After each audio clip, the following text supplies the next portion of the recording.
Guadalupe Leal, diputada local del Distrito 16 de Puebla, bienvenida a Poblanerías. Muchas gracias, Liz, a ti, a Juan Carlos, a todo el equipo, por darme este espacio, sobre todo para poder hacer la difusión de lo que estamos haciendo en el Congreso y los temas que son los que son una causa para nosotros. Y es que vamos a hablar de uno de los temas que es el que yo considero, después de la seguridad, que más adolece los poblanos, que es el transporte público y la condición de movilidad que hay en la zona metropolitana principalmente, que es la zona con más población en el estado, y también, bueno, en el interior del estado, que sufren con las combis que no pasan o que pasan todas destartaladas y todo eso. Lupita, ¿cuál dirías tú que es el panorama ahorita de la movilidad y el transporte público aquí en Puebla?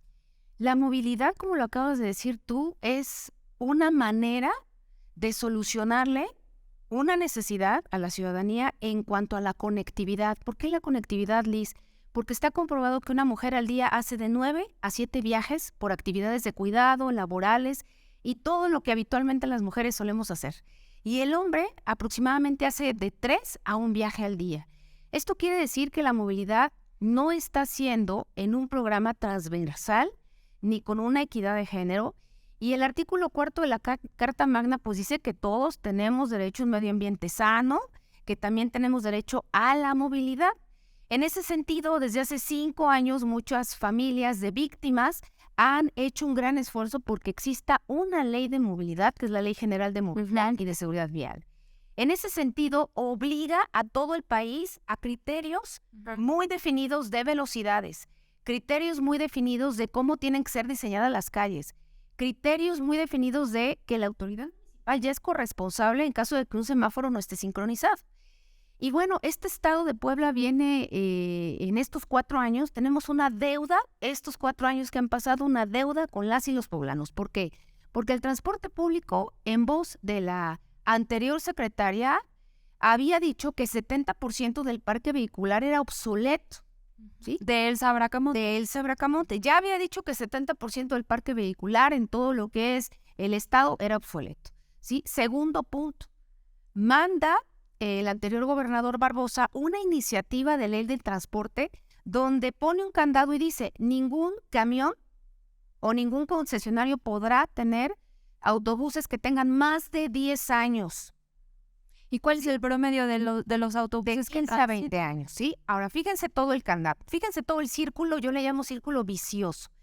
Después de ello, de que se aprueba la ley del transporte y donde se le pone según un candado para que ya sea un modelo de hombre camión a empresa camión, que ahorita vamos a platicar de eso en estos 20 minutos, pues resulta que después la misma facultada, que es el gobierno del estado por medio de la medio ambiente, etiquetan que la verificación va a ser de 627 pesos, sabiendo que el parque vehicular tenía más, ¿sí?, de 10 años de estar circulando. Entonces, fíjate cómo el gobierno pone una ley que sabe que los concesionarios no van a poder cumplir, que no van a pasar una verificación. Y en ese sentido, si tú haces una pregunta hoy por hoy a la Secretaría de Movilidad y Transporte, no te va a saber decir cuánto dinero genera a diario el transporte público. ¿Por qué? Porque pagamos con monedas. Y entonces no hay boleto, no hay un control. No hay boleto, entonces el concesionario no es negocio. Y entonces el concesionario abusa de no darle condiciones laborales, condiciones de seguridad social, no le da un trabajo digno a las y los operadores del transporte público. Y porque además la última vez que se acordó con ellos, con los concesionarios, subir el alza, una de las condiciones fue esta famosa modernización, que le instalaran las cámaras, que pusieran el botón de pánico exactamente. ¿Y qué pasó con eso? Pues vemos que siguen habiendo unidades que siguen estando en las mismas condiciones de hace 20 años. Por eso es que decimos 4 años, Liz, que estamos parados y olvidados. Y ojo, 50% de las y los ciudadanos en Puebla se mueven en el transporte público, 50%. Imagínate la cantidad, ¿sí? Sí. 25% automovilistas, y ahí entran Didi, taxis y automovilista privado. Y el siguiente porcentaje, ¿sí?, corresponde a peatones y ciclistas. Entonces estamos hablando que finalmente hay más personas que son peatones y que requieren de un transporte público digno, inclusivo, como todo lo que viene en la norma y en la ley. Y aunado a este famoso aumento, que en su momento fue para dignificar el transporte, pues no se hizo. Entonces, cuando saca el reglamento, la Secretaría del Transporte dice que los autobuses deben de tener luz, que deben de tener el número pintado, no con una estampa, no con un papel bond, como he visto muchos, que debe de haber un botón de pánico, un protocolo, un 01800 para cuando haya una situación en caso de emergencia, un robo o una situación de acoso. Resulta que no hay nada de eso. Y ante la evidencia, yo le llamo desvergüenza de la secretaria Elsa Bracamonte, nos dimos a la tarea de subirnos al transporte público, nos dimos a la tarea de hacer una investigación y al día de hoy quiero decirte que aunque la ley ya diga que tenemos que pasar de un sistema de hombre camión a empresa camión, pues estamos muy lejos de alcanzarlo, ¿sí? ¿Por qué? ¿Qué es hombre camión? Hombre camión, lo que ya les expliqué, te pago con monedas y entonces el concesionario siempre va a decir, no es negocio, no me alcanza, pues porque la Secretaría de Movilidad no sabe a ciencia cierta cuánto entra. Si fuéramos un sistema de empresa camión, tendríamos una tarjeta, el famoso sistema intermodal, que tendríamos el control, ¿sí? Como en ruta. Es como empresa, tipo, la vez pasada que hablábamos con los papás de Manu, en la asociación de Manu Vive, ellos justamente que son unos de los impulsores para que cambie este esquema de hombre camión, ellos nos contaban, es como si el ADO, por decir alguna marca, quisiera entrar como un concesionario y entonces es la empresa la que contrata a los choferes, que no importa si hacen 1000 viajes o si hacen uno al día, el chofer va a recibir el sueldo que ya está disponible, entendido, negociado y todo, o sea, que no, y ya vamos a dejar estas de va 5 atrás de la 13, ¿no? Y correteándose todo el tiempo porque tienen que cumplir con una cuota. ¿Y por qué digo que es un círculo vicioso? Porque entonces el concesionario le dice específicamente en la ruta 45A, ¿sí? Que está en el Mercado Hidalgo, específicamente le dice, me tienes que entregar al día de 3,000 a 4,000 pesos. ¿Qué hace el operador de transporte público? Pues le mete a la velocidad porque la diferencia de lo que le tiene que entregar al concesionario, digamos que es su sueldo diario. Entonces, fíjate el círculo vicioso. Desde una ley, ¿sí?, que contiene que no puede haber un parque vehicular a sabiendas que 70% está así. Una verificación que saben que no van a pasar. Tercero, ¿sí?, condiciones laborales paupérrimas para los operadores y siempre echándole la culpa al operador. Y hay que entender que el operador público ha sido víctima de un sistema de todos los concesionarios que no les han dado dignificación en condiciones laborales. Cuarto, ¿sí?, ahí vámonos, la velocidad. Entonces, somos el segundo lugar a nivel nacional. De verdad, qué tristeza, Liz. Segundo lugar a nivel nacional en muertes viales derivado de la omisión de la autoridad vial, ¿sí? De que no hay un criterio específico para generar un bienestar a los prioritarios en la ley, que son peatones y ciclistas. Tercero, un círculo vicioso, porque entonces van sin criterios de velocidad y la Secretaría de Movilidad, pues entonces no puede, más que en ocasiones, pues decirle al concesionario, bueno, le vamos a volver a aumentar, pero en esta administración no pueden volver a aumentarle. Yo creo que la solución de esta administración, y lo he platicado hoy con el nuevo secretario Omar, es un subsidio. Nadie va a poder ya con la modernización, ¿sí? Acabamos de salir una pandemia, el objetivo del aumento de los 250 era para dignificar, ya vimos que no se pudieron dignificar. Si hoy Puebla y este gobierno quiere salir avante con un transporte digno, va a tener que tener un subsidio, valga la redundancia. Y eso justamente, bueno, se combina un poco porque precisamente una de las buenas acciones para dignificar el transporte, pues es la creación de un sistema como lo que es ruta, ¿no? Es un sistema que ya está operado, que ya no va, a diferencia del transporte público ordinario, que va a la carrera, se va peleando por el pasaje y todo esto. Pero ahora recientemente el gobernador dijo que no había presupuesto para construir una cuarta línea del Ruta. Y este año el Ruta cumple 10 años de haber sido estrenada la primera línea. Pero, ¿y entonces en qué queda este proyecto? Es decir, estamos frente a un subsidio que podría ser la solución para el tema de movilidad en el transporte público, pero también tenemos otra parte que es, pues hay que crear más sistemas ruta que recorra toda la zona metropolitana. ¿Cómo puedes conjuntar o cómo convergen ambas soluciones para el tema de la movilidad? No hay que buscarle mucho, Liz. Mira, Guadalajara, lo que es Jalisco y Monterrey ya son ejemplos exitosos de cómo puedes combinar un sistema de lo que es transporte público con el ruta o el metrobús en caso de CDMX. En Puerto Vallarta, un ejemplo muy claro, tú no puedes pedirle la parada donde tú quieras, ¿sí? La parada se hace en lugares específicos donde ya está destinado, porque también las áreas de ascenso y de descenso son clave para evitar un siniestro vial. Entonces, ¿qué se necesita para poder, no tanto la modernización, sino para darle conectividad, certeza e igualdad? Necesitamos transporte público con plataformas al nivel del piso para que accedan personas con silla de ruedas, órtesis, prótesis, personas con discapacidad también visual. No los tenemos en el estado de Puebla.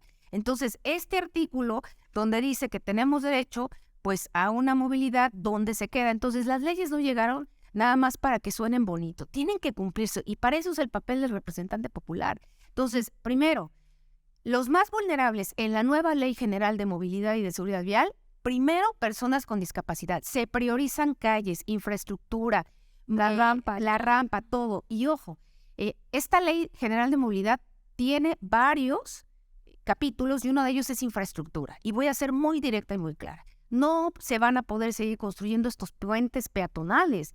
El puente peatonal lo que hacía como hacer cómodos a los automovilistas y segregar, ¿sí?, a los peatones y a las personas con discapacidad.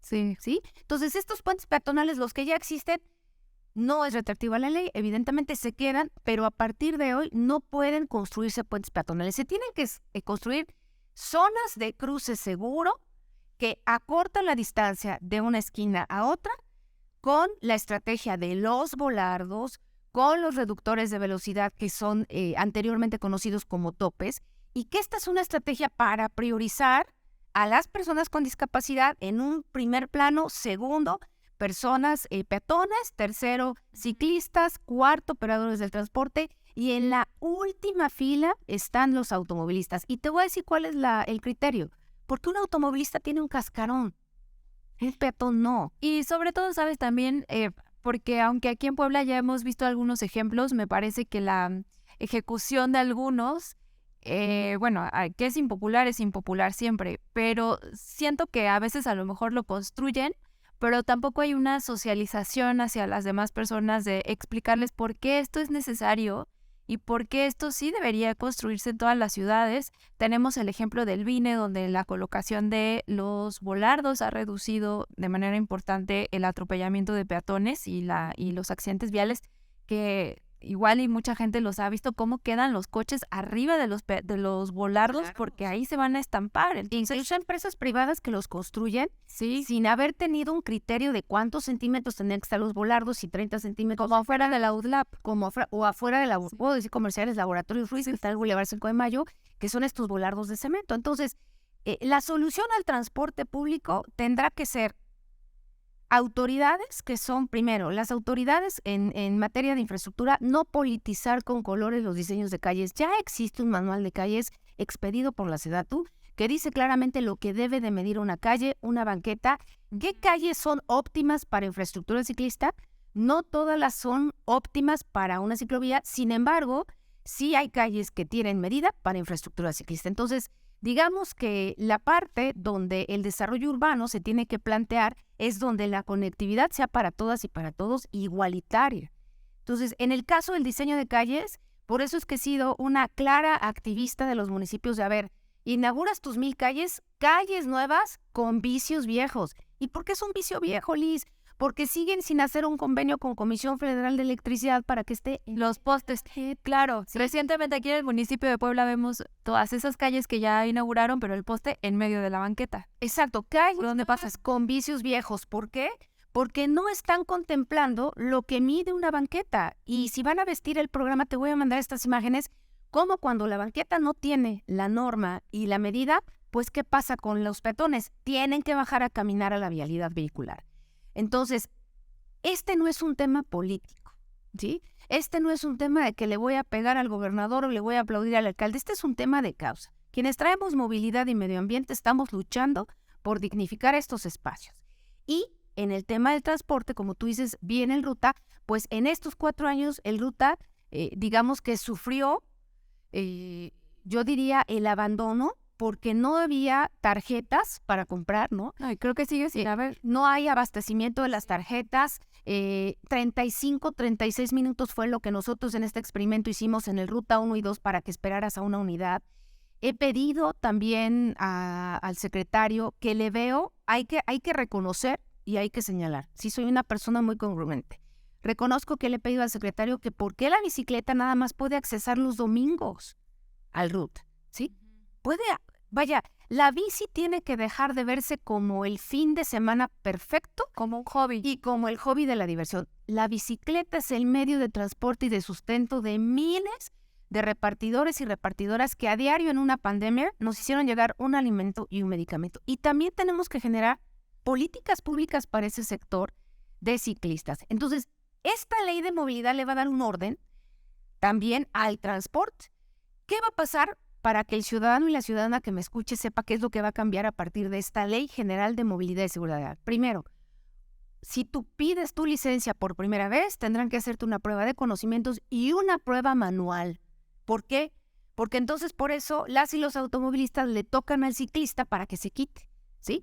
Tendrán que entender que hoy el ciclista puede ocupar, si no hay una ciclovía, todo el carril derecho. No orillarse a la orilla, como decían. Todo el carril derecho. Segundo, alcoholímetros.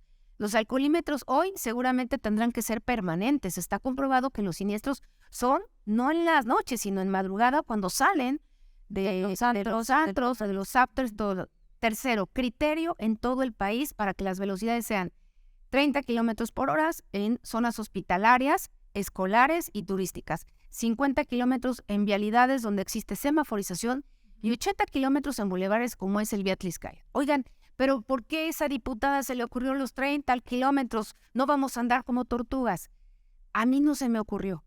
Para generar esta iniciativa a nivel nacional y replicarla en todos los estados, se hace un estudio técnico y está comprobado científicamente que te da tiempo de meter el freno hasta los 30 kilómetros para que no Y porque son muera zonas que una persona. que normalmente son las que tienen el cruce de peatones. Sí, es En una correcto. escuela, en un hospital, que Exactamente. podría ser, por ejemplo, la 31, podría ser considerada una vía de unos 50 kilómetros, porque tiene los semáforos, la vía Tlaxcayo justamente es En 80. los 80, exactamente. Y, por ejemplo, donde está el hospital universitario y esa zona, pues sería considerada de 30. Es correcto. Por eso es que también todo país y toda ciudad y todo estado debe de ser una política civilizatoria. ¿Qué es una política civilizatoria? Pues ir generando zonas peatonales, en la calle de los Dulces, que ya se comenzó a peatonalizar, distribución del espacio público, y en ese sentido, pues necesitamos educar a nuestros hijos y a nuestras hijas. Una ley no va a poder educar en respeto. ¿Y cómo es ese respeto? Oye, mamá, tócale al ciclista. No le voy a tocar al ciclista porque tiene derecho a la calle, ¿sí? Oye, ese peatón va en medio de los coches. Es que no se fija. No se fija, ¿no? A mí me dicen mucho los automovilistas, es que también los peatones pasan en medio de los coches. Sí, porque ¿qué crees? Ahí hay una corresponsabilidad con el ayuntamiento porque no tiene todo peatonalizado, pintado y con señalética. Entonces, responsabilidad, a partir de esta ley, responsabilidad compartida. Entonces, otro de los criterios de esta ley, que seguramente ustedes van a comenzar a distribuir la información, tiene que ver con que se priorizan calles para peatones. Las vialidades van a tener una distribución ya en un segundo término, y lo que también se busca con esta ley de movilidad es incentivar otras formas de movilidad para ir mitigando el cambio climático. Claro, es que este tema es amplísimo y podríamos hablar de un chorro de cosas, pero ya para ir cerrando esta plática y esta conversación, yo quisiera preguntarte, dejando de lado este tema o bien de este tema si tú quieres, ¿tú qué crees que le hace falta a Puebla? Puebla tiene todo. Puebla es un estado con riqueza histórica, cuna de la Revolución, cuna de la Batalla 5 de Mayo, tiene una riqueza gastronómica, en cultura. Hoy el poder está en la ciudadanía. El poder no está en los partidos, el poder no está en los políticos, el poder no está en mí. El poder está en la ciudadanía. El poder está en que la ciudadanía le exija a sus representantes cuentas claras y amistades duraderas. Yo creo que lo que le hace falta a este estado es funcionarios, funcionarias con ética, con pasión de servir. Creo que le hace falta responsabilidad. Muchas de las autoridades son omisas, ¿sí? ¿Por qué hay casas en asentamientos irregulares cerca del relleno sanitario Chiltepec, no? Porque el ayuntamiento te dice, yo no di los permisos. Ah, pero te hiciste omiso y no fuiste a darles, ¿sí? Pero ahí siguen, Claro. ¿sí? El tema del río, que ahorita estamos en esta lucha por el río Alceseca, oye, es que si hay un convenio que se firmó para que se aplique la norma 21.0/2021 que dice que ya las empresas deben de tener una planta tratadora para que esos residuos en ese desagüe del río pues no tengan compuestos químicos que tengan una afectación medioambiental. Bueno, ¿y por qué hacer ahora parte un convenio si ya hay una ley que dice claramente? ¿Por qué ahora hacer un convenio? Me parece que a este Estado lo que le hace falta es voluntad, le hace falta que haya comprometidos funcionarios, representantes que no sean omisos. Me parece, Liz, que estamos viviendo una época donde ya no puedes estar poniéndote de acuerdo con los alcaldes y los gobernadores. ¿Qué les vamos a decir? No, a ver, aquí esto dice la regla, esto dice la norma y lo tienes que cumplir. Y para eso está un representante popular. Un representante popular, entre muchas de sus funciones, está hacer leyes, exhortos, oficios para fiscalizar lo que se aprueba. Yo no aprobé el aumento del agua y me siento muy orgullosa. No lo aprobé. Ve los problemas que tiene Agua de Puebla hoy y que también he hecho reuniones en San Manuel, en todo lo que es la parte de mi distrito, para identificar y para que me cumplan. No, es que fíjese que eso no. A ustedes se les aprobó en el Congreso un presupuesto, ¿sí? ¿Y ¿Dónde está? dónde está? Entonces, me parece que tenemos que hacer decisiones, los que somos diputados, decisiones en función de la ciudadanía y no de convenios o asuntos políticos. Eso es lo que le hace falta a Puebla, porque la ciudadanía es muy comprometida. La ciudadanía, cuando hemos ido a pintar calles, ahí están mis redes sociales, jamás ponemos acompaña a la diputada.